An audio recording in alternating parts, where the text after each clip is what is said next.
Episode 24. We're bringing it to you just like Jack Bauer, or Oh yeah, or who is number 24, Mr. Tim? Kobe, the Black Mamba Kobe. Bryant. That's right. Kobe. Oh man, Oh, I rest in love peace, that bud. man. Oh, I Yeah, I did know. too. I I did miss too. him. Legend. Legend.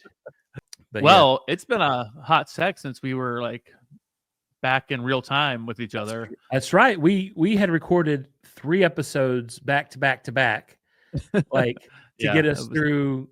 You're a world traveler, sir, I'm and sorry. you had back to back vacations. So hey, how did those go? It was great. So our first one, we went on a week cruise with my daughter Lauren and my wife Leslie for spring break on the Disney Treasure, which was absolutely amazing.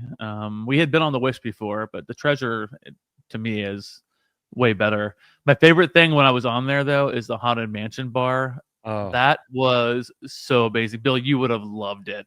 Absolutely loved it. we're going in July, and Oh, that's right. I forgot. yes, I am. Oh my gosh, I'm so excited. Michelle's basically already packed. She has all of her themed clothes. Like when we go to the Haunted Mansion bar or we go to the Scat Cat Cafe, we go all these different places. Yeah. And so she has all of her outfits already ready to go. And we're That's still a couple months I away. respect that. That's not me, but I respect it. Yeah. But yeah, no. I cannot wait. The Treasure looks amazing. It is. The food's phenomenal. The Coco restaurant, Coco restaurant was really fun, really good. They serve this appetizer that's enchiladas that could easily be a main course. I don't know why they didn't do it. So to make up the main course, I just ordered 2 of them so I could have 4 enchiladas. And those were really delicious, really tasty. And then the show they do is cute and fun, with Coco and the music and the dancing and all this stuff. So that was fun. Marvel was really fun. We got to dine there twice. And you said barbecue. They have a barbecue place right by the pool. They do, which is excellent. I ate ribs and brisket and smoked kielbasa every day. Come on, and I do. No, it was. If I didn't have like barbecue by a certain time, I was starting to panic. Like, oh god, well, I haven't had any ribs yet. You'd be like, I gotta go. Itches, you're like, oh. Yeah, exactly. My life is all about smoked meats. Yes, I love them. I live for smoked meat. So, we went to the Indiana Jones comedy show. Oh. You have to go there with your girls. Okay. It's one of the most creative things I've seen Disney do in a long time. And not only is it very creative, the people who do it are insanely funny. So you will absolutely love it. And then, we got the Jungle Cruise, Skipper Canteen. Yes. Lounge and bar. That place is packed always on the regular because they have it right in the middle if you're walking back between the lobby and shops and going to the theater and things like that. So everyone just kind of hops in for a drink. So if you have a small time where you see it open, get in there and have some fun. The great thing about it is families are pretty much included in everything. I mean, there's some over 18 shows, adult shows. Right. But beyond that, even the adult areas during the day, they do include the children a lot. I mean, that's what Disney's all about. But anyhow, just in a different way. So the cruise was fantastic. Nice. And then from there, Leslie and I flew to St. Vincent and the Grenadines, and we stayed at the new Sandal St. Vincent there. It was technically a work trip. It was an owner's retreat, which was great because we get to meet so many amazing people on the retreat. Like really, right? So many awesome owners and couples and stuff like that. So we had a great time with them. It was a beautiful place, great food, and all this stuff. I didn't like weighing in when I got home though. It was oh my gosh. It was it was shocking. I wouldn't say it was too shocking based on the way my belly was jiggling, but it was still shocking after have lost over 50 pounds. Gaining that weight back a little bit was not great, but my journey's not over. Just in the middle. Yeah, that's right. And just a little pivot and I'll keep going on. Yeah. Yeah. But anyhow, we had great trips, great weather. It was nice to escape the rainy cold here. Sorry, everybody who was stuck in Cincinnati or anywhere that's cold out there. We represented for you.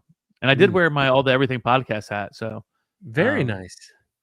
It's funny because when we were there, I had downloaded the podcast. Our episode had come out for the most haunted places in America. And then I was looking at stats recently, and like, oh, there's a new place, a new download, Saint Vincent the Grenadines. That was me. That was Hey, me. new country.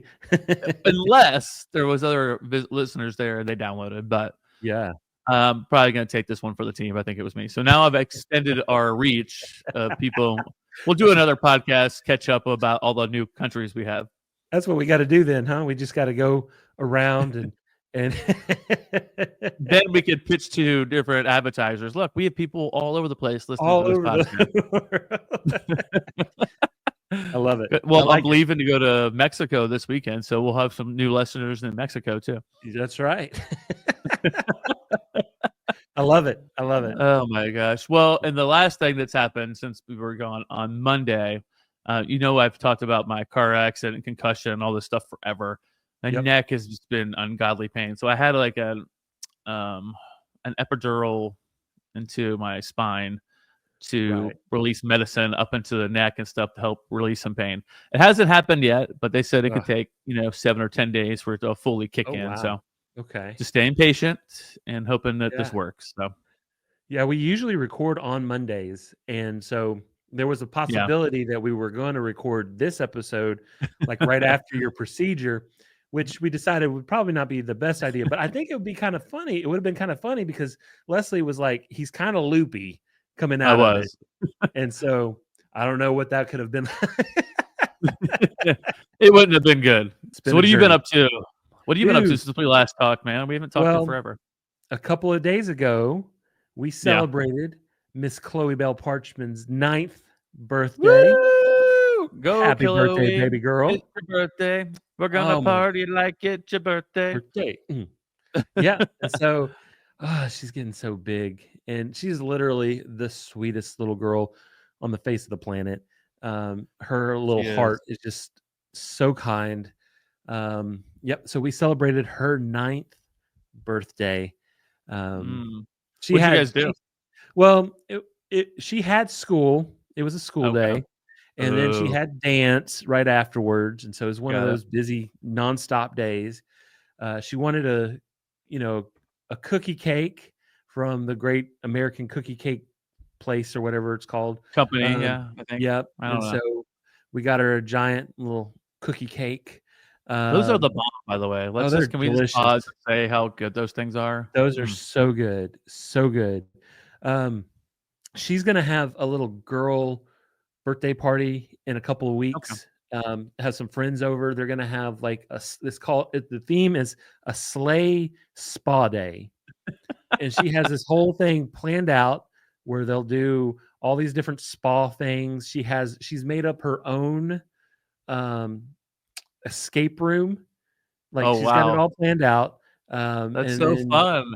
They're going to make homemade pizzas and just have like a little girly day here. But we had to push that back a little bit from her actual birthday just because we're in recital season with pictures and everybody's crazy this month. And but she's got it all planned to the T. And then today, the day that we're actually recording, not the day that this is released, but today is my mama's birthday. So happy birthday, mama. Yep. And so, she's back home in Mississippi. I hate that I can't see her on her birthday, but happy birthday, mama. So, yeah. Did you call and at least sing to her today? I haven't called her yet. I did send her a text, but I will call later. Are you going to sing happy birthday? You know what? I'm probably going to have the girls do that. I'll sing along with them, but they're the real stars. So you trained a kid. Yeah. Lily and Chloe, they'll steal the show everywhere they go. Yeah, absolutely. Yeah, been fun. When is your next travel? When is our next trip? We're going to Gatlinburg and Pigeon Forge at the day the school ends. We're leaving. So in May. So that's our big trip. And then we have the cruise in July. And then Michelle and I, exciting news, super excited. We're going to go to Israel at the end of the year. And, really? Yeah, we're going to go. That's awesome. Where Jesus was and do all the things. And we'll get to go to Petra and Jordan as well. So another amazing new world wonder. So that'll be number 4 out of 7 for us. And so, yeah, we're super excited about that. Now, is that through a tour or like a cruise or what? Yeah, just through our church. Okay. They go every couple of cool. years. And so, we've always wanted to do it. And Michelle's mom graciously offered to come watch the girls. And so we're like, oh, nice. Well, this is a possibility then. And then Michelle had already had a majority of it off at that time because it's the holiday and stuff. And so it wasn't too hard to move things around to get everything. So, oh my gosh, I was just looking at the itinerary and just places that I've always just imagined and stuff. And to be able to go there, we're super excited about that. Well, that's amazing. Yeah, a lot to look forward to. A lot of travel. Yep. We'll have all the details when we do it. So we'll take you along the way with us. So yeah, maybe you do like a vlog representing all the Everything podcast. That's that's what we're gonna do. We'll put it. Put it on the YouTube. So hey, follow us on YouTube. We would love if you want to see this show. We're very thankful for all of our listeners on all the major podcast platforms out there, the Apples, the Spotifys, the iHeartRadios, all the things. We love those. We love seeing those downloads. We love those. It. And we love the reviews as well. But if you want to see us or do both, hey, come over to YouTube. And then we also have a lot of extras over there. So we would love to have you over there. So yeah. Well, let me say one thing about, you brought up the reviews. We haven't had a review in a hot minute here. Yeah, we need a new one. So we need to, you know what? We're going to reinstate our contest again. Let's do it. How about that? So we'll pick 2 people, new people, not the same people. Yes. Yeah, let's do 2. We'll give away some more Amazon gift cards. Who doesn't want to go shopping? Come on. Yeah, come on. Yeah, we will do that. And so if you leave us a 5-star written review on Apple Podcasts, we'll put your name in a drawing. I'm going to take it a step further.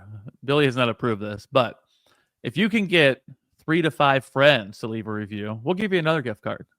Yeah. Just for asking some of the friends to come check it out, leave a review. We'll give you another one as referral bonus. How's that sound, Billy? We like it. I like it. I want all the reviews. Yeah. Good one. Like seriously, but check out YouTube. It's going really well. We're starting to get some increased followers and views, and I feel like you're missing out a lot if you don't come watch the YouTube. We do a lot of the YouTube funny things here. And we were, like Billy said, we love you wherever you listen or watch. Wherever. We appreciate y'all more than you know. Well, there ain't nothing to it but to do it. Are you ready, my friend? You better believe it. Let's get into all the everything, y'all.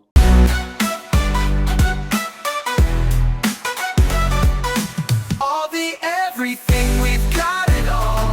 We've got it all, small, weird, or tall.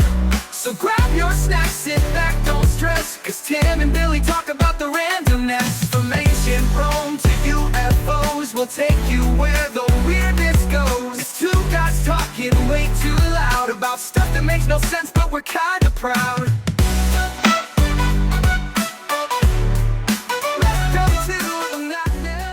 Well, welcome back to another amazing episode of All the Everything podcast. As always, I'm one of your hosts, Tim Sawhook, and I'm always joined by my man, the guy in Alabama, talking about barbecue, talking about Nick Saban, is now blah, blah, blah, blah.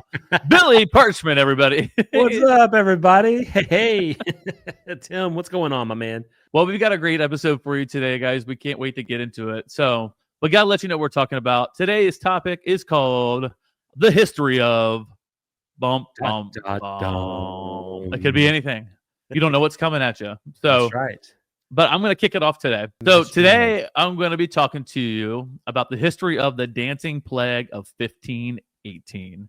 Billy, have you ever heard anything about this? This is going to be new knowledge to me. So I'm excited to hear it.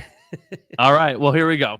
What if I told you that in the summer of 1518, hundreds of people danced in the streets of a European town until they literally dropped dead? No music, no parties, no celebration, just people dancing like their lives depended on it, or maybe like their lives were already over.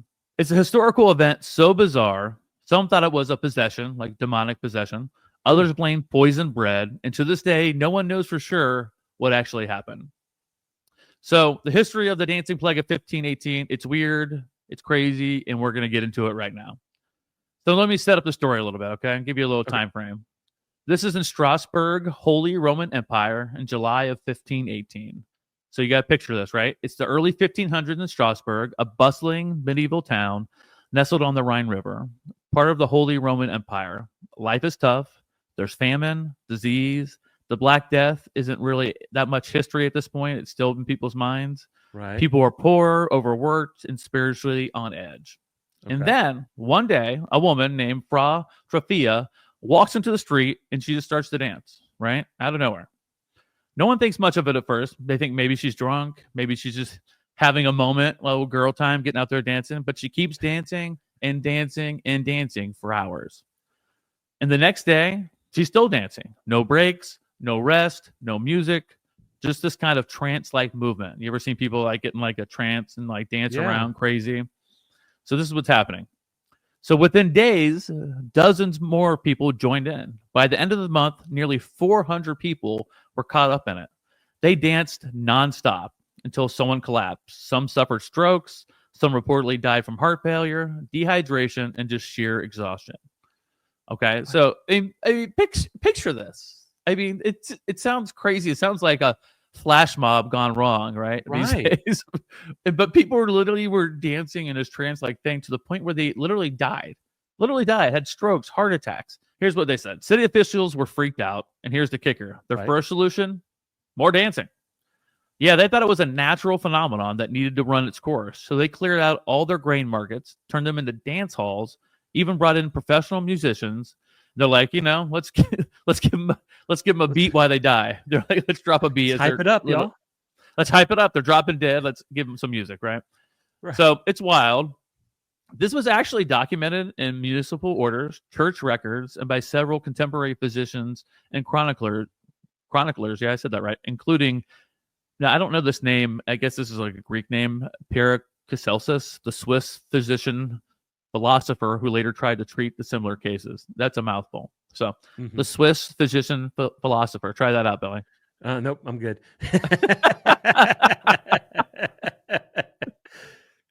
Next time on All the Everything podcast. So here's the deal. People danced through the blazing summer heat, some reportedly screaming in pain while dancing. Others passed out from bloodied feet. And the thing went on for weeks. And then it just stopped. It just stopped completely. So what are the theories and mystery behind this? What are they talking about? The first thing is ergot poisoning, ERGOT. One of the most popular theories is ergotism, caused by eating a bread from a rye infected with Clavicus purpura, a fungus containing LSD-like alkaloids. So whatever this mold was on this rye could spark like an LSD reaction, right? So basically, it was a medieval acid trip. Ergot can cause hallucinations, spasms, delusions, and convulsions. It's been linked to outbreaks of mass hysteria before. Salem witch trials, also possibly ergot poisoning. There is that theory. I've never heard that before until I did this research. And if you go research the Salem witch trials where people were just outside of their minds with all these things, they talk about the same kind of ergot poisoning, which I think is kind of crazy. Also, they talked about mass or psychogenic illness, MPI, also known as mass hysteria, where a psychological trigger spreads through a group, often under extreme stress, which we talked about. This is a poor time. They're really going through it. Yeah. Strasbourg in 1518 was dealing with starvation, plague, political corruption, and religious upheaval at the time. People were scared and superstitious. Add a dash of trauma, and bam, mental stress becomes physical chaos. People got there flailing around in the streets. Then there is the theory or mystery of maybe spiritual or religious possession. This was the medieval default answer for everything. The devil did it. The devil did it. Yep. Some of the dancers were possessed or being punished by Saint Vitus, the patron saint of dance and epilepsy. There were even Saint Vitus shrines people were taken to in hopes of being healed. And here's the thing. This is off topic. Is there literally a saint for everything? That's what I was just about to say. So you said is the saint of the patron saint of dance and epilepsy. Both. Was this before all this happened? Or did it I don't know. Yeah, when I read that, I was like, is there a saint for everything? So, like I said, there were even St. Vitus shrines people were taken to in hopes of being healed. There are stranger theories, though. Modern fridge thinkers have proposed seizure-like illness triggered by environmental toxins, an early example of group trauma response, or even some kind of cultic event gone wrong and spiraling out of control. But let's talk about some of the historical evidence of the time. So the dancing plague actually wasn't an isolated case at all. There were dozens of outbreaks in medieval Europe from the 14th and 17th centuries in Germany, the Netherlands, and France. But Strasbourg 1518 was the biggest, weirdest, and deadliest of them all. It's the best well-documented. It's the only one that's never truly been explained at all. So think about, like, going back to what I was reading. That's happened between the 14th and 17th centuries. And Germany, the Netherlands, and France. So many people. But like I said, never been truly explained. Man. So my question to you, Billy, was it mass panic, bad bread, or something supernatural, perhaps, excuse me? Or did people just dance themselves to death because their minds couldn't handle the pressure of the world around them? So nobody knows. It's never been revealed. It's never been solved. But we want to know what you think. So hit us up on Instagram, Facebook. Billy will put something out when the show comes out. We want to know what you think about all these things we talk about today. And what do you think possibilities are? So in closing, if you start uncontrollably dancing in the middle of this episode, don't say we didn't warn you, because you might dance until you die. Oh, no. Oh, no. And that's the history of the dancing plague of 1518. Jeez Louise, man. Isn't that nuts? That's kind of like, like you see, if you've ever seen people like tweaking, like on meth or whatever, or different drugs, it's kind of like that vibe, right? That's what I picture. People like just outside their body. And the fact that they danced literally for weeks. Does that Epcot disease not? Did you say Epcot? Epcot. Don't bring Epcot. Don't bring Epcot into this. Does that not ergot? Does that ergot disease not just wear off after time, or just, once you get it? Oh my goodness, I don't know. For all the research I did on this before I typed up my script here, there was just real no answer for it. It just stopped sometime, which random. Which makes sense with being it possibly a reaction to that rye or whatever, maybe just wearing off. But the fact that they could do that and dance forever, it's just crazy to me. So that's my first story, the history of the dancing plague of 1518. Because there were other dancing plagues. You got to be specific when you talk about 1518. Those dancing plagues, man. Shoot. Yeah, I never even knew that was a thing. So that's crazy. That would have been there. You go. That would have been a scary sight to see. Yeah, it really would have been.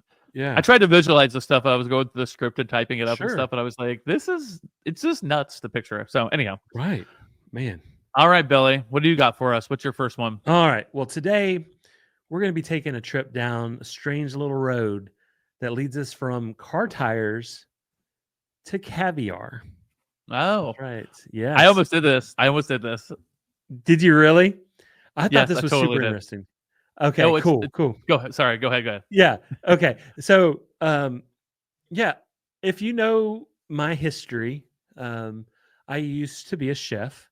I love to cook. And so I have, a little bit of reach out into that community. And today we're talking about the history of the Michelin star. Oh my goodness. Have you ever gotten to eat at a Michelin star restaurant before? All right. Well, let me tell you a quick story. Well, we were in Greece last year on the Greece cruise with Disney. Yes. Lauren, she's like, that's one of her things. She wanted to eat a Michelin star restaurant. So we found one when we were in Malta, actually. And we get there and it has like all the signs like outside Michelin star restaurant, right? Right. Of these different years. But as we sat there, like they brought us out menus and they were all kind of dirty. And we're like, how is this possibly a Michelin? Like just the first thought. And it wasn't. After all said and done, like the food was okay. And we realized that they didn't say they had a star. They just had a set of a sign. It was a Michelin restaurant, whatever that means in Malta. So we went in with such high hopes thinking we were going to have a Michelin star restaurant meal. And we did not. Now, if I've eaten a different one before, I may not know about it, but sure. That was the one we thought. So anyhow, it sounds like they might have just been seen by one of the inspectors or something, but yeah, exactly. That's what I was thinking too. Like it didn't was actually very get rewarded. convoluted. Yeah, Didn't get exactly. rewarded, but hey, we're gonna bend it a little bit. But yeah, Yeah. that is a bucket list dream of mine to actually eat at a Michelin star restaurant. Right. We've done a lot of James Beard award winning restaurants, Mhm. especially here in the States.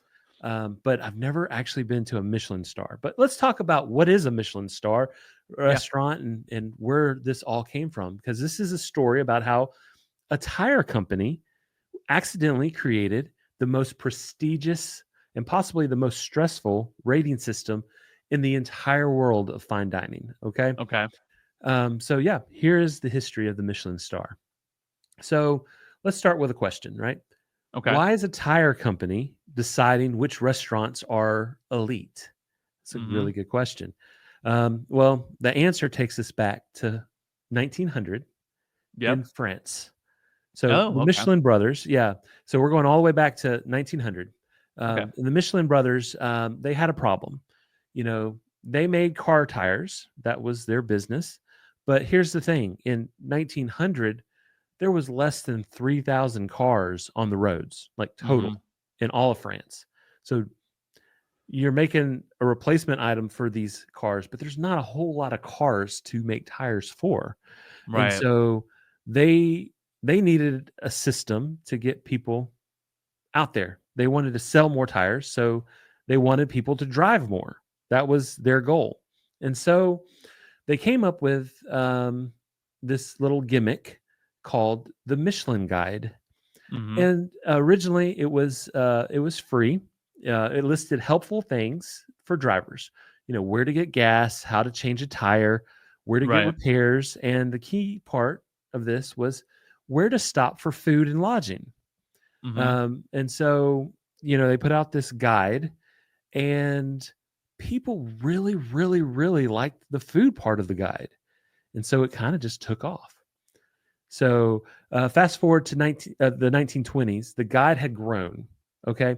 And the Michelin's, they decided that they wanted to class it up a bit. So they started Mhm. sending out these anonymous reviewers. So they were secret shoppers, basically. I get to be a secret shopper for a couple of local restaurants here. Their corporate office. I had an issue one time, and I reached out to the corporate.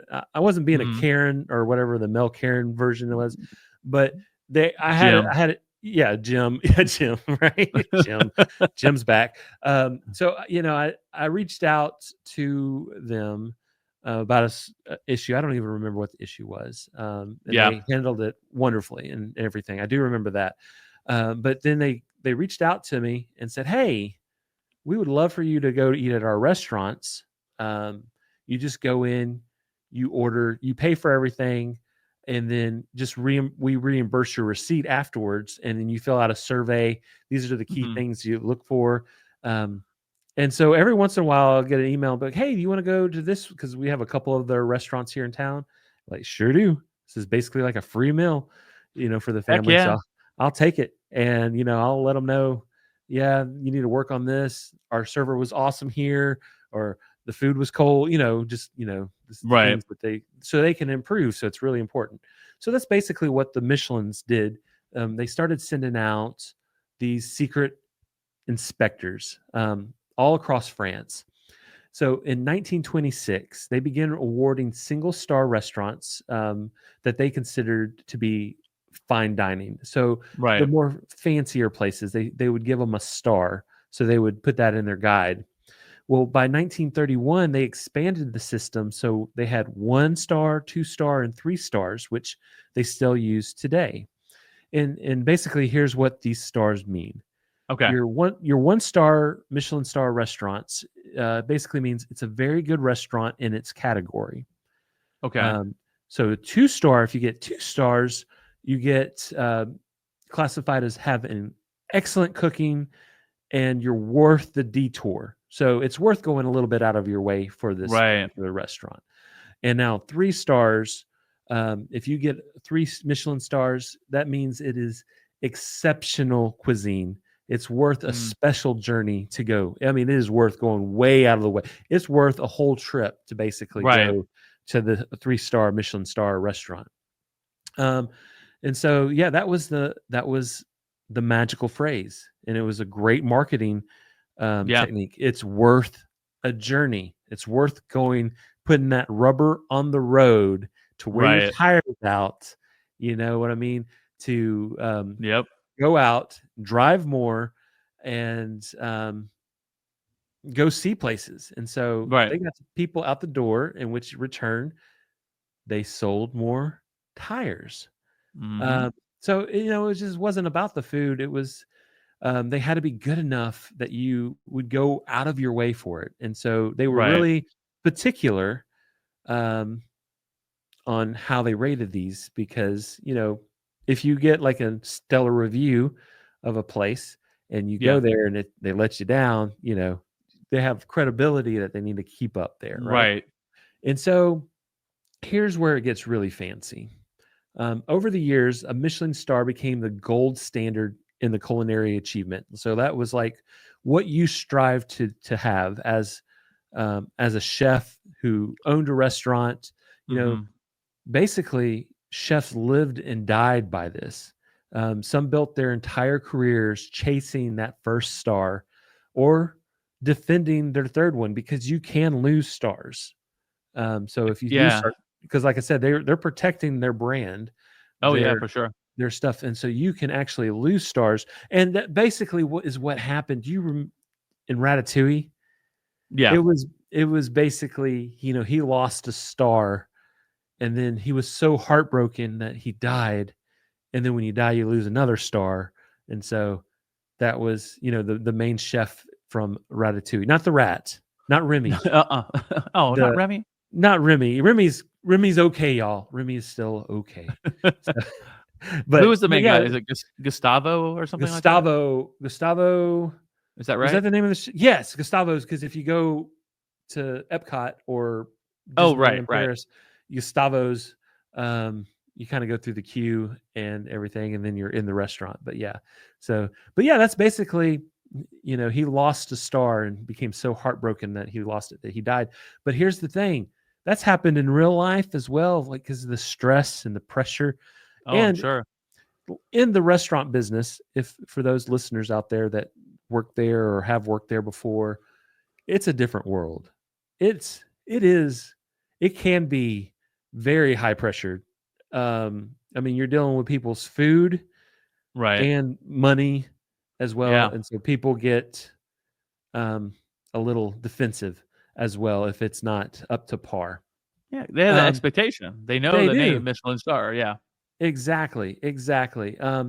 But there's some stories of chefs that took their own lives because they lost a star, or no, not even that they lost a star. It was the fact that they potentially could have lost a star. So that's just saying how much pressure some of these chefs really feel. Wow, like it's that serious. That's so sad. I know it really is, and just it's rough. But like I said, the Michelin star inspectors, they're anonymous. They don't announce themselves. They don't make reservations under their real names. They dine alone. They pay for their own meals, and they judge on 5 different criterias. Okay, so this is what the judges are looking for. They're looking for the quality of ingredients. Okay. They're looking for the mastery of flavors and cooking techniques. Okay. They're looking at the personality of the chef in the cuisine. So they're looking to see how this particular chef just kind of puts themselves in the food, right? Right. They're looking for the value for their money, because people are willing to pay crazy amounts of money if it's worth it. So they're looking if it's at good food. Yeah. You could charge a lot of money for it. But is there value there? Because there still can be a lot of value in expensive things. And they're also looking for consistency between the visits. They go multiple times, right? So is there consistency in between the visits? Or, did they hear like, oh, this one, we're going to be on our A game this week because there's a potential. Okay, but how are you going to be in 2 more weeks? You know what I'm saying? They like if they like what they taste, your restaurant could go from like local buzz to like global glory. You can be like a legend in the Yeah. culinary if you get those stars. Because people do go out of their way to try Michelin star restaurants. They Yeah. do. It's worth the journey. Like that's what they do. And Most so people plan vacations around those kind of things. absolutely, like especially Yeah. like here the United States, the James Beard Awards are kind of like the closest thing to Michelin stars, but it's more widespread here in America. And like when every like a local chef or local bartender gets like a James Beard nomination, those reservations fill. It's so hard to get in those. Like, and the same Mm-hmm. thing with Michelin stars. So if you get that, you get that glory. And so here's some quick little trivia for those food nerds out there, because I know I am as well. Yeah. What country has the most Michelin stars, do you think? I wanted to say France. That's the first thing I think of when I think about the elegance of the dining and cooking and stuff like that. You should say that. Oh, really? You should say, yeah. So France Okay. they have the most Michelin stars. That's where it started. That's where, when you think of fine dining and everything, you think French restaurants, right? Classically trained French chefs. And so, yeah, they do have the most. But who do you think the second place Michelin star restaurant country is? Now, I want to say the U.S., but I feel like that's a trap I'm going to fall into. So I'm going to say Spain. Oh, no. Japan. Oh, really? Japan is a very close second to France with the number of Michelin stars that they have. In fact, Tokyo, I believe, has more Michelin stars in the city than any other city in the world. So, wow.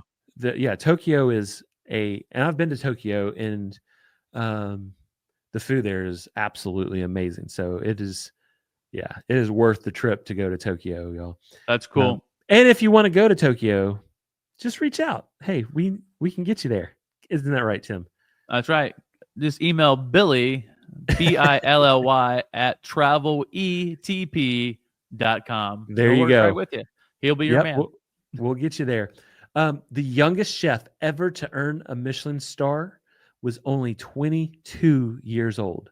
Wow. Could you imagine that, to be that talented at 22 and receive such like acclaim? That's just, I mean, that's crazy. I actually heard his story. He started out working at Applebee's, and then right after that, he went. No, I'm just kidding. Applebee's? Who doesn't want to go to Applebee's? That's right. Fancy like. Fancy like Applebee's. Yeah, sorry. We're gonna start getting hungry because it's right around lunchtime, and that's how it is. Yeah, I know. There are also, this is a really fun fact, there are also food stalls that have Michelin stars across the world, like especially like in Singapore and Bangkok. So you don't need to have like fancy tablecloths and all the fancy china and stuff. You just need to have really good food. So there are some street vendors that have Michelin stars, and I bet, oh man, I could go to work. Some of that food. Oh yeah. But like I said earlier, you can lose your stars, and there have been some chefs that actually have given back their stars. They didn't want the pressure, Oh, really? Yeah, so they've gotten rewarded for it, but it just became too much, and so they just gave back those stars. That's crazy. Yeah. So just a little recap on Michelin stars. A tire company wanted to get people driving, so they created a travel guide. People liked the food section. They made it fancy. And now 100 years later, chefs are sweating bullets about how many stars they can get from a tire company. So it's kind of amazing, right? It was.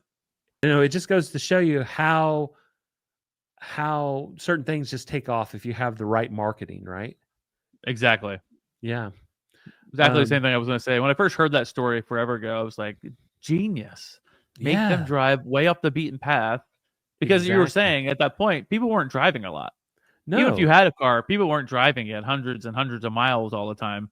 It was just like a little trip here and there. So tires were staying new forever, never getting worn out. So right. So they wanted people on the road, and so that's what they did. But here's just a couple of little fun facts about some Michelin star chefs. Okay. And we'll end with this on this particular topic. Gordon Ramsay is probably one of the most famous Michelin star chefs. At one time, he held 16 Michelin stars. Oh my gosh. Currently he holds 7. Because he is a pretty busy guy. He has a lot of plates on his table, if you really. So he currently holds 7 Michelin stars, but at one time had 16. And he once cried when his New York restaurant lost his 2 stars, saying it was kind of like losing a girlfriend, Oh. So, just you think poor Gordon. Poor Gordon, but he's okay. Let's see here. And then also Thomas Keller is an American chef who has 7 Michelin stars across 2 restaurants. And he's the only American chef to have 2 3-star Michelin restaurants at the same time. And that's crazy. He's also, he is a French chef, and he was the consult on Pixar's Ratatouille.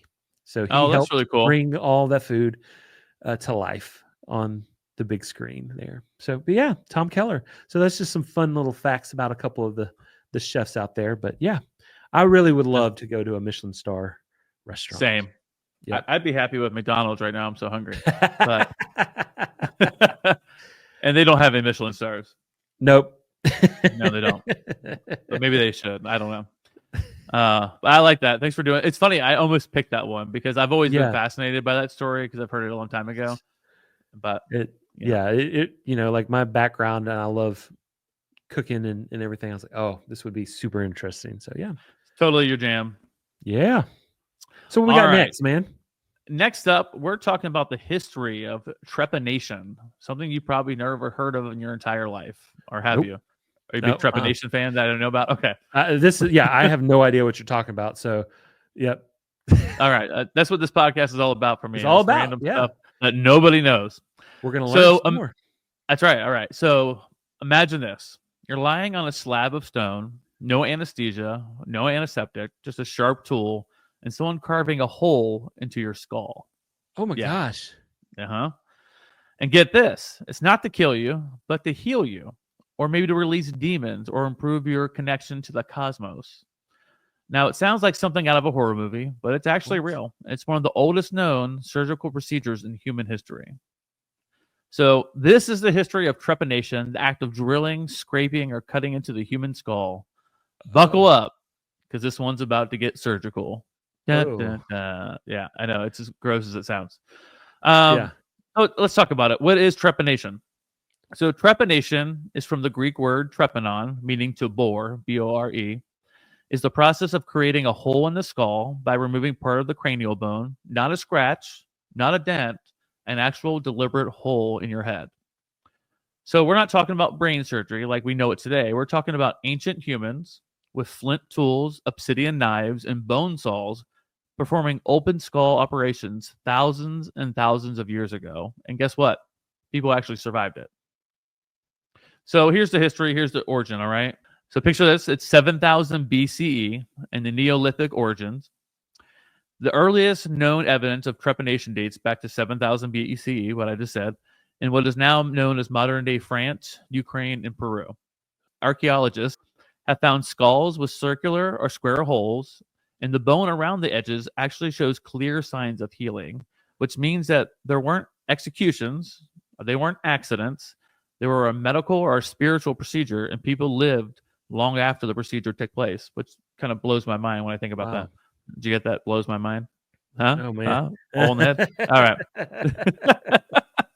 Sorry. All right. So, but there's proof And there's documentation that this was a global practice, not just there. So in South America, the Inca and the pre-Inca civilizations in Peru performed trepanations routinely. Over 1,000 trepan skulls have been found, especially among warriors likely to treat battle injuries or head trauma, which makes kind of sense.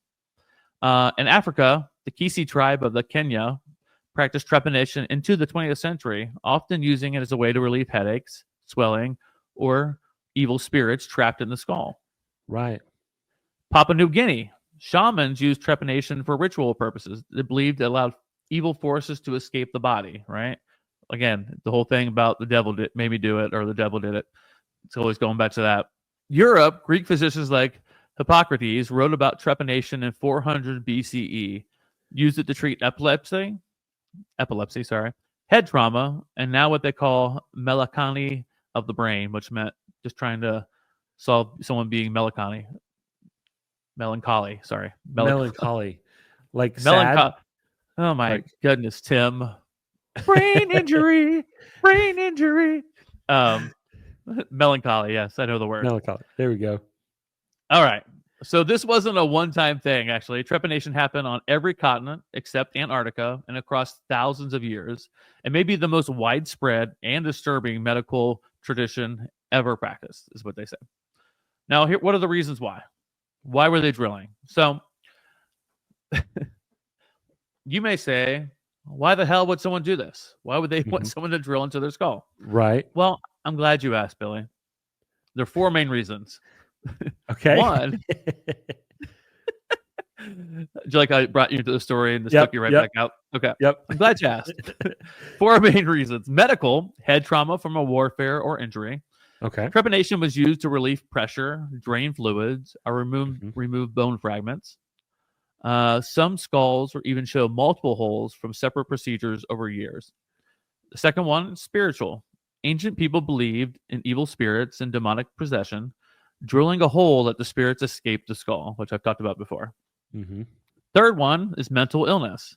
Trepanation was used as a cure for insanity, epilepsy, and mood disorders believed to release imbalances. So I'm glad with my depression that no one ever took me to get a hole drilled in my head, because I don't think I would have been quite a fan of that. Or maybe they did, and I just didn't know it. There's something on the back of my head here. Right, there's a knot there. Yeah. I didn't realize it. Fourth one was ritual or mystical. Some cultures believed in heightened consciousness or created a spiritual awakening, like a literal third eye. So they thought by drilling into the skull that you're going to have more, I don't know, powerful brain thoughts or something. I don't know. I only know what I've researched. So don't ask me to go further, Billy. I'm glad you asked. But what were the tools of the trade? What did they use? So it was agent surgery, no painkillers. The tools varied. Some used obsidian blades, flint scrapers, bronze or iron drills, shark teeth, or sharpened bones to get into the skull. I think of all the ones, I would prefer the drill instead of like a shark tooth just being hammered in my head. Right, yeah. Now, there was no anesthesia as we know it today. Maybe some herbal sedatives or alcohol was probably the scenario back in the day. And yet healing rates were surprisingly high. In some regions, like the pre-Columbian Peru, survival rates were nearly as high as, what would you think? 70%. 70 to 80%. Billy, you know trepanation. I've never heard this word before in my life. So, but yeah, I mean, that's pretty, for as old as it is, to have a 70 to 80% survival rate after doing this procedure is kind of really amazing, actually. Wow, yeah. And what's also crazy, so what's insane for a time like that where they had no anesthesia and stuff, they had no idea what germs even were. It wasn't like in their vocabulary. So the fact that there was that much survival rate was crazy. Let's talk about trepanation in modern times. This is I was doing my research and I was rereading this. I was waiting for this moment. This might be our t-shirt. They call this the Enlightenment hole movement. So if you want to enlighten in your hole, this was the movement for you. Maybe because I'm just a 12-year-old boy and I died laughing every time I read the Enlightenment hole. But so it gets weirder, right? So in the 20th century, a small group of people started practicing self-trepanation. You heard me. Believing it would increase blood flow to the brain and unlock a higher consciousness, more knowledge, right? But one of the most infamous was Bart Hughes, a Dutch medical student who drilled his own skull in 1965. This is 1965 now. This isn't back in the Peru Inca days, right? Right. What he did was he believed it helped him think more clearly, and he called it brain blood volume theory. So if you're looking for something to do on a Saturday, take a look at the brain blood volume theory. It will keep you up all night. His follower, he had a follower who did this like an assistant, Amanda Feeling, trepanned herself in 1970. Again, this is 1970 now. They're still doing this. Yeah. And then she ran for British Parliament campaigning for trepanation for national health. Here's a shocking thing. She didn't win. Could you imagine that be your platform you're running on? Listen to people. We need to drill holes in our head. If you want things to get better in your life, we're having a hole drilling seminar down the street. You can. It's a BYOD. Bring your own drill, and we'll take care of it for you. Yeah. So I'm glad she didn't win, right? But in modern neuroscience, while mainstream science rejects trepanation as a pseudoscience today, some neurosurgeons still drill holes in the skull, and they call it craniotomies. Yes, I've heard of those. Now, listen, we do say that we're fun and we like to do podcasts. We don't say we're good at pronouncing words. All right? No. Just go with it. Yeah. Craniotomies is what they do for very real reasons, draining hematomas, relieving pressure, or accessing the brain. So, in a weird way, this whole trepanation thing, it never really went away. Let me give you a couple strange facts. Okay. The oldest trepan skull is more than 10,000 years old. Wow. So thinking that happened 10,000 years ago and also happened in 1970, kind of like crazy, right? Some skulls have up to 5 holes, all showing signs of healing. Trepanation was practiced by the Mayans, Greeks, Celts, Polynesians, and also the Egyptians. Wow. Skull holes were sometimes covered with metal plates, shells, or coins post-surgery to block up the hole. Some victims may have been completely healthy, but trepan purely for ritual. So I'm not experiencing no pain, no problems at all, but everyone else is getting a hole drilled in their head, so I'm going to go for it as well. So I have a question for you, Billy. What do you think? Would you ever let someone drill a hole in your head to improve your mood? Not to improve my mood. I mean, if I needed like life-saving surgery, that was the way to do it. Yes, of course. If they're a trained professional. I know Michelle suffers from migraines, and I know there's been times where she would be like, if I could just relieve the pressure and just drill a hole in my head, I guess a lot of that could have come your from crazy that. wife is doing this then too. Yeah, no, she would with some of the migraines she gets. Oh my goodness gracious, poor girl. Do you ever hear power tools in the middle of the night? No, I wonder what's going on. But they get pretty rough, and so. Well, what's that one phrase? I need this, like I need a hole in my head. Hole in my head. I wonder if that has to do with trepanation. I don't know. Maybe it does. Yeah. So, in conclusion, here, was it science, spiritual healing, or just madness passed down through generations? Or maybe, just maybe, 10,000 years ago, they knew something we don't today. It's always going to be a mystery. But we want to know, what do you think about trepanation? Hit us up. We're going to be on all the socials. We want to know what you think about you need this like you need a hole in your head. Right. And that is the history of trepanation. Very nice, my friend. Thank you. Thank you. Yeah, I've never heard of that. I mean, I heard of people like having to have craniotomies. Yes. Yeah, I've heard of that. See how I nailed the word now, like 10 times. Now later. You got it, no problem. Craniotomies all day. What? You get new merch coming your way. Yep. You get a hole in the head. So, but yeah, dude. Oh, dude.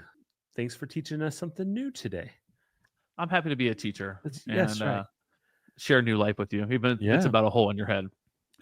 All right, Sir William, what do you have for us? All right, so let's crack open a cold one. But not a beer. Oh. No, I think today we're going to talk about the most famous drink in the world, the one with the swoopy red label and the secret recipe that's guarded by this vault, like it's the crown jewels, right? Today we are talking about the history of Coca-Cola. What started as like this little nerdy medicine experiment in a pharmacy in Atlanta. Somehow became like this global cultural icon that's sold in over 200 countries. It's worldwide.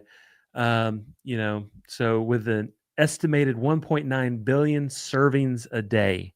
That's Wow. insane. Is that more than McDonald's? Well, McDonald's has that sign. They do, yeah, with the hamburgers, but they're also cranking out the Coke as well. And I don't know what it is about the McDonald's Coke machines, but it makes it taste a little bit more crisp as well. Everyone says it, yeah. Yeah, it's true though, yeah. Yeah.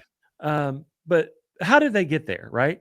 Yeah. So let's buckle up and we'll take this story, which has it all. Like it has drugs, war, secret formulas, Santa Claus, and a very, very smart marketing team. So let's pour it out. You like that? Oh. It started as a medicine, which also included what? Cocaine. That's right. All right. Yeah. So the story starts in 1886 in Atlanta, Georgia, by a guy named John Smith Pepperton. So Pepperton, yeah, he was a Confederate Civil War veteran and a pharmacist, and he was looking to make a new medicine. So after the war, he had become addicted to morphine, like a lot of the veterans, but he wanted an alternative, like painkiller. Yeah. So what does he do?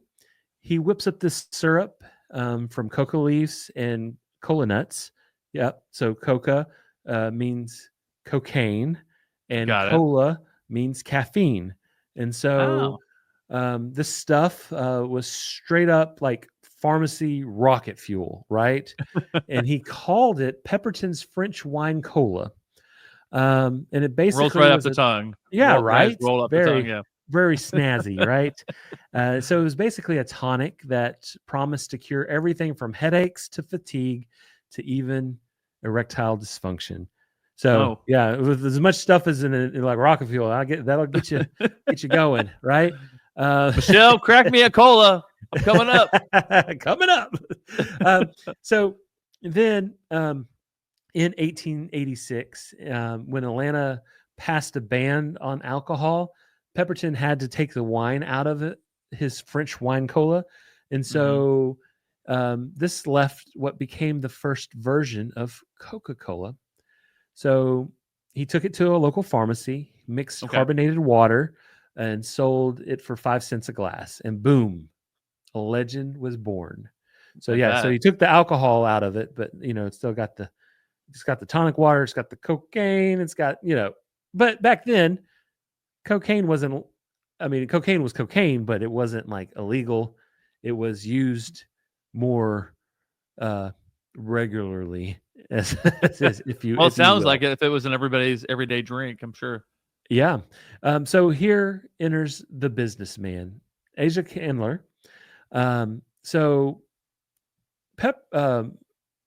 Pepperton, he was more of a pharmacist, a chemist, if you will. He wasn't really a businessman. So he started selling off parts and pieces of Coca-Cola to different people. One of those people name was Asa Candler. And let me tell you, this guy, he had a vision, right? So by the early 1890s, he had bought up full control of the Coca-Cola company for a whopping $2,300. What? That's what he bought up the full control of Coca-Cola. Wow. For $2,300, which in that time was about 75 grand. Still, an absolute steal. And he was a marketing genius, right? He gave out coupons for free drinks. He plastered logos on clocks, signs, calendars. He just invented like swag merchandising, swag marketing, right? Get people to wear your product. And he made Coca-Cola feel like part of daily life. And it absolutely worked. So by 1900, Coca-Cola was in every state in the United States. So across the country. So wow. What year was that? Out there. 1900. 1900. Okay. Let's talk about the elephant in the room, if you will, the secret formula.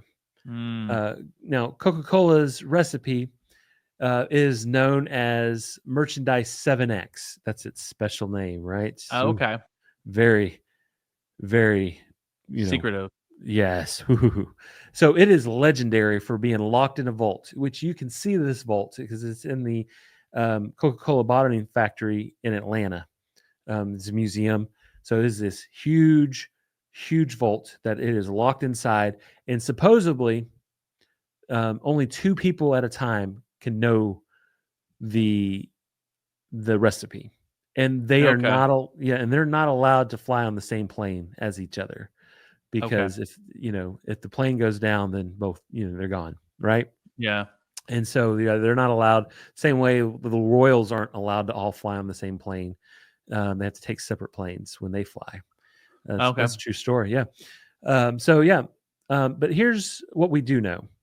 The modern formula includes carbonated water, Okay. high fructose corn syrup, or sugar cane, depending on the country's rules. Because it is worldwide, and so high fructose corn syrup is not allowed everywhere. So they switch it to cane sugar, caramel coloring, caffeine, and all different kinds of natural flavors. So whatever's in that 7X blend that gives Yeah. Coca-Cola its extra pop, that's secret. So that's Mm. contained there. Now, like we said, originally Coca-Cola did contain cocaine, but by 1929 they figured out how to cocainize. How do you say that? Decocainize. I don't know. They took the cocaine out of the cola, There you go. and so Coke became drug-free in 1929, unless you consider the caffeine, which some people do consider caffeine a drug. Yeah. True. But yep. And so, Tim, I want you to close your eyes right now, okay?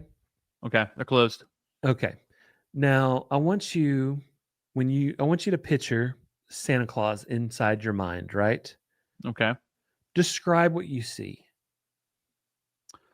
Oh, I see the classic Santa in the red suit, red jolly cheeks, smiling, Yep. laughing, carrying a bag of toys over his shoulder, and like a fireplace behind him.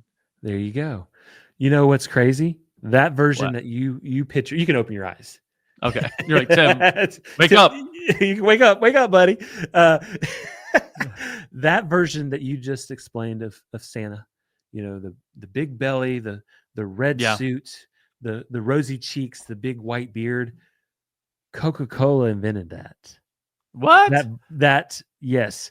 They No marketed way. in 1930. They hired this artist to create their holiday ads, and he painted Santa as this warm, friendly grandpa figure wearing a Coca-Cola red, of course. Oh, of course, yeah. And that became part of their Christmas campaign. But the world just took off with that because Santa Claus could wear green. He might not necessarily Yeah. look like that. Just like how you might picture Jesus in your mind, what Jesus actually looked like. Probably is Right. nothing exactly, nowhere near what he actually looked like. So, they took there was a Santa Claus, Saint Nick, but they took a version of that and created this like I said, friendly grandpa figure, with the red suit and stuff. And so Coca-Cola created that version. Wow. Not saying that Santa Claus didn't wear that or things Right, like that or look like that, but yeah, they created that. Isn't that crazy? That is crazy to think all these years later that people use an image similar to that for Santa. From a marketing campaign. Killer marketing, yeah. Oh my goodness. I mean, like they're just knocking it out the park. And they branded Santa Claus better than anybody had ever done. And so that's what we see today across the malls and on TV. And started with Coca-Cola. Now let's take it back to World War II and global domination, right? So during World War II, Coca-Cola's president promised that every American soldier would get a bottle of Coke for 5 cents, no matter where they were in the world. And so they had this huge logistical operation, basically, to build Coca-Cola bottling plants across the world so that they could get the Coca-Cola to those soldiers. And so they actually built multiple bottling factories in active war zones, which is crazy. That is But crazy. after the war, they were still there. And so that's how they became worldwide, because during the world, they put those bottling factories across, everywhere, so that their soldiers could have cheap Coke if they wanted it. And so, yeah, Coke basically grew worldwide because of that. But with every great success, there's always imitators, right? Oh yeah, And for sure. who is Coca-Cola's biggest rival? Pepsi. Pepsi Cola. So Yeah. let's talk about the big rivalry between Pepsi and Coke. So Okay. for 2 decades, these two companies were like in a full-blown soda war. Oh yeah. Pepsi, they positioned themselves as the drink of the youth, the rebels, the pop stars. And Coke was like the more classic, the safe choice, the Yeah. sweater vest, if you will, Um, yeah. And so in 1985, Coke freaked out over Pepsi gaining, in the market. So they were like Right. freaking out. And so they made one of the biggest mistakes that they ever did in the history of the. Yeah. So in 1985, they changed the formula and called it New Coke. And how do you think the people took to New Coke, Tim? Everyone hated it. They hated it. It was a PR disaster, if you will. Like, people were like full on protesting in the streets. They were writing their senators.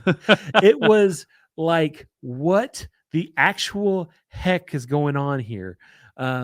So within months, Coke was like, hold up, wait a minute.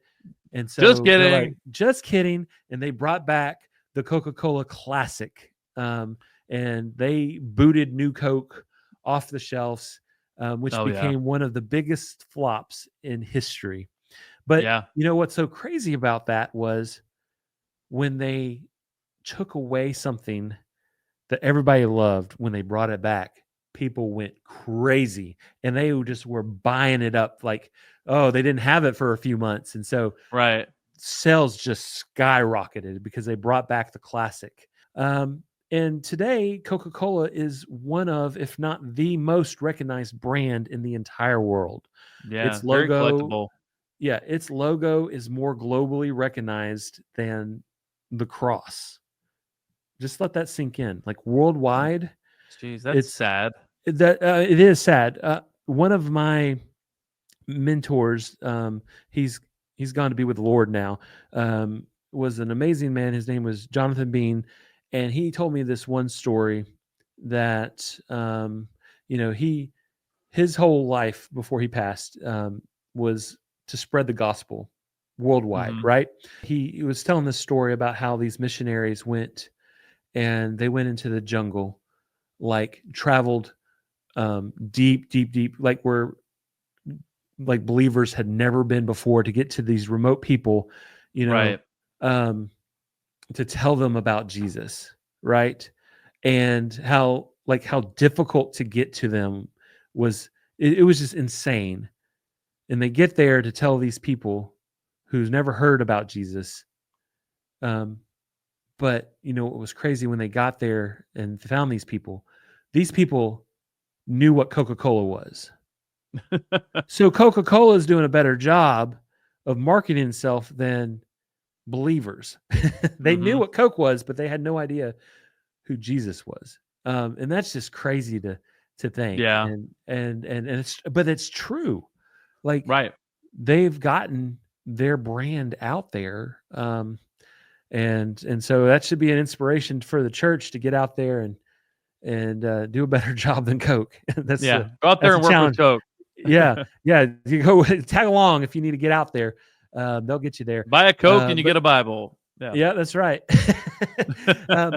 But Coca-Cola now owns over 500 different brands, including Sprite, Fanta, Dasani, Minute Maid. If you go to Atlanta or Club Cool in Epcot, they have especially in Atlanta, they have all different kinds of Coca-Cola products from all over the world that you can just go and taste each one of them. Go try the Beverly from Italy. That is a challenge for you. I actually have a video that we will post when this episode airs of our last trip and me and Chloe trying Beverly. And so, yeah, we will put that out there. I don't know if I have a video of Lily. If I do, I'll put that out there too of her trying it. But yeah, it's an you have to try it and you have to film it. Yep. It's a rite of passage at Epcot. Yeah, it really is. And so, the secret formula, like I said, it is still in that vault in Atlanta. You can go see that vault and how thick it is. It's basically, that whole place is kind of almost like Willy Wonka, but for Coca-Cola. But there you go. That is the history of Coca-Cola. Love it. I love it. Great job on that. Thank you. Now, even though I'm drinking water, I really want a Coke right now. All right. I am going to give you my last story today. My last history of. Now, this is the history of the Detloff Pass. Have you ever heard this story? Man, you're just bringing the newbies out today for me, man. I'm loving it. Okay. All right. This reason I know about this one, I've heard this told on a couple of different podcasts. Mr. Ballin's podcast. If you've never heard Mr. Ballin, check him out. Amazing. He's got a huge YouTube presence, and he takes some of the stories from YouTube and he makes them into a podcast. Anyhow, I heard him talk about it, and I also heard it from our girls at Creeps and Crimes podcast. Okay. They did a great job of it too. So I wanted to cover a little bit about that. So check it out. 9 young hikers go missing in the Ural Mountains of Soviet Russia. Days later, their tent is found, torn open from the inside. Their bodies, you ask? Found scattered across the snow. Some nearly naked, some with crushed ribs, fractured skulls. One woman was missing her tongue and her eyes. What? Radiation on their clothing and no signs of struggle at all, right? I mean, that's just so gross, right? But no one knows what really happened. And more than 60 years later, it's still one of the most disturbing mysteries in modern history. This is the history of the Detloff Pass incident. All right. Oh, man. Let's set the story up. The expedition. January 1959, the Soviet Union, a group of 10 university students, all experienced hikers and skiers, set up for an expedition across the northern Ural Mountains. Mm-hmm. The goal, reach Mount Oderton, a remote peak where the name of the Mansi language literally says, don't go there. Why are you hiking to a place where the meaning behind it is called don't go there? But they were doing it. Yeah. So the group was led by Igor Detloff, a 23-year-old radio engineering student. They were all highly trained, tough, smart. This wasn't a bunch of rookies. This was like an elite level trek, right? So these people going in, when you delve into a little bit more of the history of each person, they've been doing these elite hikes for a long time and together as a group. But here's the deal. They never made it. So let me give you a little bit of a timeline, all right? Okay. January 25th, they arrive at Vizhai, the last inhabited settlement before the mountains. January 28th, one hiker, Yuri Yudin, turns back due to illness, and he's the only one who survives. February 1st, the group sets up to the camp on the slope of Kholat Syakhl. Like, again, we don't pronounce everything perfectly. No. Mm-mm. Which translates into Mountain of the Dead. Again, man, no red flags everywhere. The names are telling you, stay away, Mountain of the Dead, right? That's February 1st. February 12th, when the hikers failed to return, families raised the alarm. 14 days later, on February 26th, rescuers find the abandoned tent slashed open from the inside. All right. So they're wondering what the heck happened with these people. Tent slashed open from the inside. Well, here's a discovery of the scene. So the tent was half buried in snow, cut from the inside. Their boots and coats were still inside, meaning they fled barefoot into the sub-zero temperatures. Wow. About a mile downhill, they found the first 2 bodies. Lying by a tree in their underwear, beside a burned fire, their hands were shredded as if they had tried to climb trees. So their hands are all nasty, cut up, laying dead in their underwear, right? 3 more bodies, including Detloff's, were found spaced out between the tree and the tent, as if they were trying to crawl back. But 2 months later, the remaining 4 hikers were found in a ravine about 13 feet under the snow. And these are the ones with severe internal injuries. One had a crushed skull, 2 had shattered ribs, and one woman, God help me with pronunciations, Lumadilla Duminana, had no tongue, no eyes, and missing lips. What? Yeah. Let me say that again. No tongue, no eyes, and missing lips. The weird part, their external bodies were mostly completely unscathed. No wounds to match the violence of their internal injuries. Then it gets creepier. Traces of radiation were found on some of their clothes. So we jump into theories, okay? So here's what we have. First one is the avalanche theory. Mm-hmm. The 2019 Russian government report claims that the group was killed by a small slab avalanche. Snow pressed against the tent. They panicked and cut their way out into the dark and cold and get lost in the snow and froze to death. Also, injuries from heavy snow can impact and give that kind of bodily pain and damage after falling into a ravine from the pressure in the snow. Mm-hmm. But the problem, there were no signs of a typical avalanche. The slope angle was too low. The tent was partially standing, and there were, and they were experienced hikers, so they wouldn't panic like that under hearing snow or maybe even an avalanche coming. They've been in this, they've done this thing before, right? Uh-huh. Second theory is military testing. The Ural region was used for Soviet weapons and experiments, including parachute mines and infrasound weapons. Have you ever heard of infrasound weapons before? You know, I just saw something on the news where they were clearing out a crowd and they used some kind of hypersonic thing to do that. And people were like, what the heck? Yeah. Like literally just the other day. Yeah, it causes great damage, actually. Yeah. So some believers that the hikers were caught in a blast or a test going on with that. Sure. That would explain the radiation, first of all, right? Uh-huh, and the other one was, and then they also say the case was quietly closed by the KGB for years after this had happened, right? They didn't want to talk much about it. But there were even rumors of orange spheres in the sky by nearby villagers on the same night. All right. Going into the infrasound theory, it's called Wind That Kills. Donnie Eichler, in his book Dead Mountain, suggests a phenomenon called the Kármán vortex street, where high winds around the mountain created a low-frequency sound waves, right? Okay. And this is what can happen. Infrasound can cause panic, disorientation, and physical discomfort, like feeling pressure in your chest. Right. The hikers may have temporarily got insane because of all the pain and the pressure, fled their tent in terror, dying in the cold, is what they say. Oh, man. And then this one is the Yeti theory. Seriously, Yeti theory. Okay. It is. Okay. Some believe a cryptid attack is to blame. A Yeti or a Wendigo, unknown mountain predator. This is what they talk about. A fake Soviet newspaper spread this theory actually in 2014, but some modern theorists actually entertained it as well. So like a lot of people started to buy into this. Sure. There's actually, and I found this online, there's even a grainy black and white photo from the group's last roll of film that some people swear shows a large humanoid figure in the woods. Oh, no.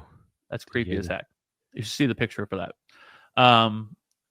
And then the fifth thing is UFOs and alien contact. You know, that's always on the table. It's always on the table.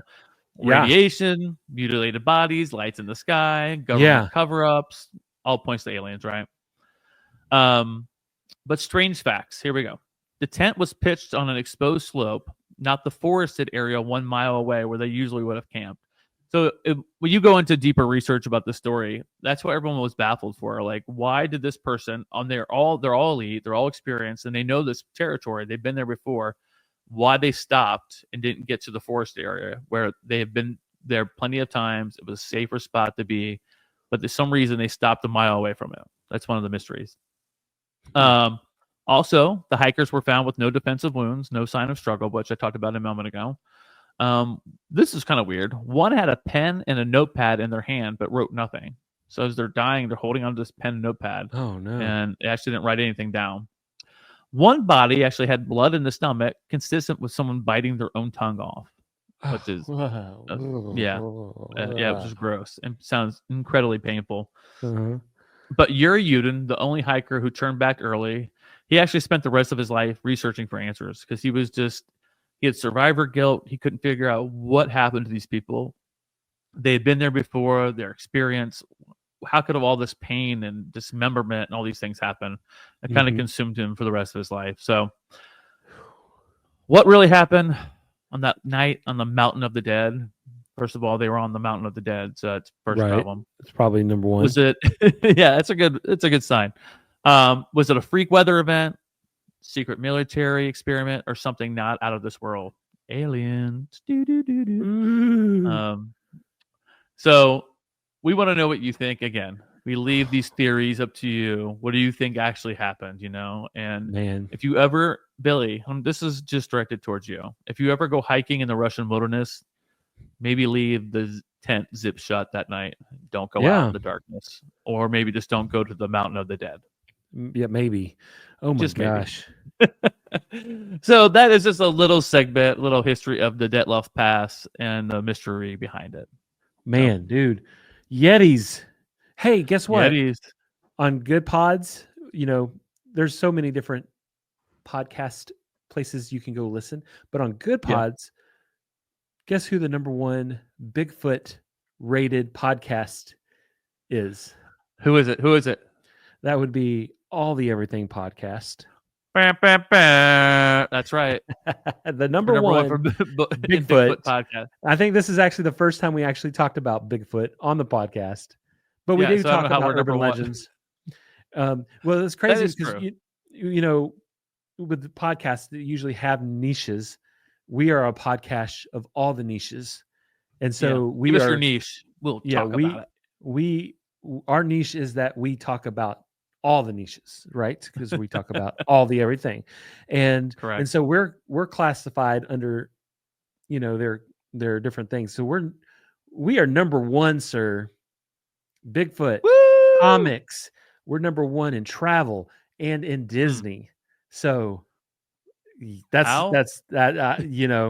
It is what it is. I love it. But yeah, we're going to do a mystery podcast next about how we got on these charts.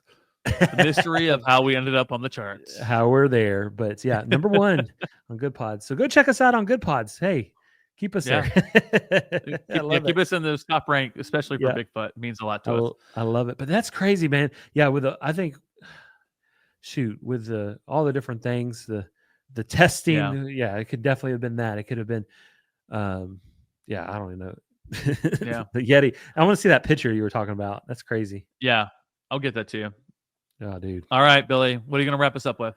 All right. So to go on the whole different side of the spectrum, couldn't be more opposite of what you just talked about. Okay. So for our last story of the day, we're taking a trip to the neighborhood, y'all. We're taking a trip to a quiet place, a kind place, a place where it has always been okay to be exactly who you are. You didn't have to change. Today, we are talking about the history of that wonderful, wonderful man, Mr. Rogers. Yes. Yeah, because, legend. Legend. Now, if you grew up in America anytime between the late 60s and early 2000s, chances are you've heard that piano melody, you've seen that red cardigan, and you listen to that very calm and soothing voice say, "Won't you be my neighbor?" Fred Rogers. Fred Rogers. He wasn't flashy. No. He didn't use like slapstick or gimmicks or high tech effects. He just talked, and he talked to kids. And he always made them feel like they mattered, right? He made me feel like I mattered. He was this very soft-spoken Presbyterian minister who became one of the most trusted figures in television history. So let's step into our metaphorical cardigan, if you will, swap out our shoes, and walk through the remarkable history of Mr. Rogers. Like I said, totally opposite, right? I don't see how it could be any more opposite. I love it. Hey, we're bringing you everything. That's the whole point, right? That's it.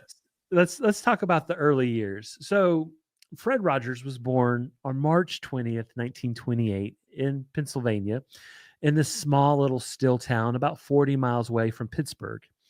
Now, young Fred wasn't the most outgoing kid. He was very shy, he was sensitive, and he was often sick. And so he spent a lot of time alone playing with puppets and the family Mhm. piano, which became a huge part of the show.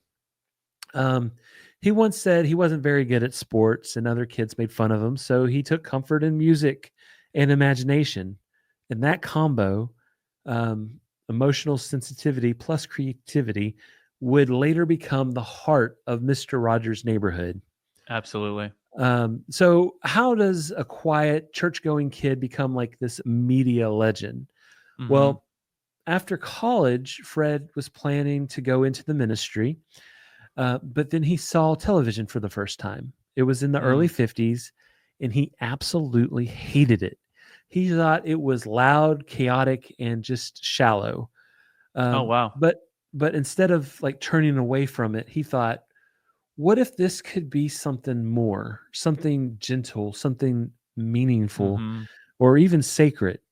And so he decided to go into television on purpose to use the tool for good. So let's just pause for a second. Okay. This man I'm got paused. into the, yeah, you're paused. This man got into the TV business because he thought he could help children feel emotionally safe and seen. I mean, who does that? Well, Right. Fred Rogers does that, right? Mhm. And so in 1968, after working behind the scenes on different children's programming for years, he launched his very own show, Mr. Rogers' Neighborhood. It was a slow and simple show.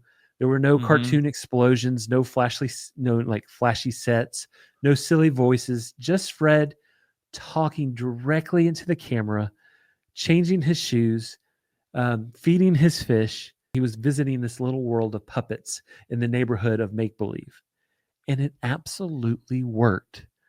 Yeah. It worked because he treated children not like tiny adults, or little consumers, but like real people with real Right. thoughts and real feelings. I mean, he addressed different topics that kids actually would worry about, like death, Mhm. divorce, disability, war, racism. He even talked about being sucked down the bathtub drain because kids did fear that. So Yeah. he never talked down to kids. He talked with them slowly, Yeah. honestly, and gently. Now, um, back in 1969, there was a moment, and this is could be very familiar with today's setting, but where public television funding was on the chopping block, right? Mhm. Um, and so Mr. Rogers went to testify before Congress, before the Senate, rather than reading a formal statement. He Right. spoke from the heart, and this is what he said: I give an expression of care every day to each child to help him realize that he is unique. One of the skeptical senators who was running the hearing, and a man named John Pastor, he was visibly moved by the words that Mr. Rogers, spoke. And at Mhm. the end of it, he said, "I think it's wonderful. Looks like you just earned that $20 million that they needed to fund PBS." Wow. And so this quiet man in his cardigan saved PBS. And so, yep, he just spoke from the heart. And Mhm. that was just a wonderful, wonderful thing because it allowed him to continue. Um, Mr. Rogers, he was famous for his rituals, right? Same Mhm. opening song, same sweater, same slow pace. And that was very intentional because he wanted children to feel safe, uh, and calm. And so, so he had the same formula for everything. And so his mom actually knitted all of his sweaters. His mama made those. And another fun fact, uh, Mr. Rogers, this is just random. Okay. Mr. Yeah. Rogers weighed 143 pounds. I mean, that was what his goal weight was every single day because he loved the number 143 because Yeah. 143 stands for I love you. One letter, four letters, three letters. I love you. And so that's just a random fact that you all get. No, I've heard that before. Yeah, it's crazy. I love it. I love it. He swam every morning. He didn't smoke or drink, and he answered every fan letter personally, some hundreds a day. He was this guy that seriously walked the walk. He talked the talk, but he walked the walk. He retired in 2001 and sadly passed away in 2003 from stomach cancer, but his legacy has never stopped. In the 2018 documentary, Won't You Be My Neighbor, this reminded the world just how radical his kindness was. Tom Hanks played him in A Beautiful Day in the Neighborhood. I love that movie. Yeah. It showed that, behind the sweater was a man who worked hard at being genuine, gentle, who had doubts, who had frustrations, and even sadness, but that's okay because he chose kindness every single day. He didn't just make TV. He made it feel safe. He reminded us, kids and adults alike, that feelings were okay and that being yourself was enough. That the world can be scary, but it also can be beautiful. Right. And so in a world where everything just moves so fast and it's so loud, the story of Mr. Rogers and his reminder that quiet compassion still speaks volume. I love that. Yeah, and so I think that's a beautiful thing. So here's some different little fun facts as well. There was a myth that he was a trained sniper. Have you ever heard this? Like this? I have actually heard that before too. Yeah. Yeah, he was like this Navy SEAL that was covered in tattoos, and that's why he always wore long sleeves. And that's just not true. That is just an urban legend. That's a funny one. Yeah, that's a funny one. Fred was a lifelong pacifist with no military background. The only battles he fought were those emotional ones with puppets. He composed all the music on the show. That piano music you heard every day. Yeah, he wrote that. He was a classically trained pianist and composed over 200 songs for the show, including the theme song, "It's You I Like," and so many more. He was literally colorblind. So he was red-green colorblind. So this, it's just kind of funny because he wore this red cardigan every day, but couldn't see the color red. He had no idea. Yeah, no idea. And then one of the most powerful moments on the show, this is what I'll end with on Mr. Rogers, was in 1969, during a time when many public pools were still segregated. Mr. Rogers made quite a powerful statement in the fight against racism by inviting Officer Clemens, a black police officer, who he invited him over to soak his feet with him in a small wading pool on the show. They shared a towel together afterwards. It was simple, it was gentle, and it was radically bold for the time. And it spoke volumes. And so, that was one of the most iconic moments in TV history as well. And so it was beautiful. I love Mr. Rogers, and I wanted to... Mr. Rogers. Yeah, I just wanted to honor him today with the history of Mr. Rogers. That's his story. Well, great job on that. The question has to be asked with you wearing that hat. Is there any relation to Steve Rogers? Every time you say Fred Rogers, that's what goes to my mind. I mean... Same, yeah. And Captain America, he is, considered like a good doer, like Boy Scout, like kind, compassionate person. So who knows if that's, there's some correlation there, That's America's ass. So, all right. And I'm not talking about Mr. Fred Rogers. Yeah, we're talking about Steve. Steve. Good old Steve. Oh, that's awesome, man. Well, this is such a fun episode. Like, Yeah. you know, the history of all these things. I knew some stuff, but not nearly that. And obviously, I told you things you never heard of before. Yeah. You brought the knowledge, sir. Brought the knowledge. Brought some stories in the history of. So I hope you guys like the history of, because if you do, then we can do this again sometime. Absolutely. Revisit the history of, because there's plenty of things to talk about. Absolutely. Since it's been such a long episode, let me remind you, we talked about at the very beginning about doing a 5-star written review can earn you, if you do a new one, a $25 Amazon gift card. Yep. And again, if you can refer 5 people to leave a review, you get another one. So it's endless gift cards for you. We get those referrals and 5-star written reviews and ratings out there. We'd really appreciate it. As always, Billy, where they can hit us up at? Hey, check us out on YouTube or on Facebook, you know, at All the Everything Podcast. You know, just put that in there. We'll pop right up. You'll see our awesome logo, and hit that follow button, subscribe, like all the things, leave us a comment. Let's interact, you know, and also on Instagram as well. We're there as well. Do it for the gram, baby. Do it for the gram. Well, with that, I would like to thank you guys all for joining us again today for another amazing episode of All the Everything Podcast. Thanks for joining us, and we can't wait to see you next time. Bye, y'all.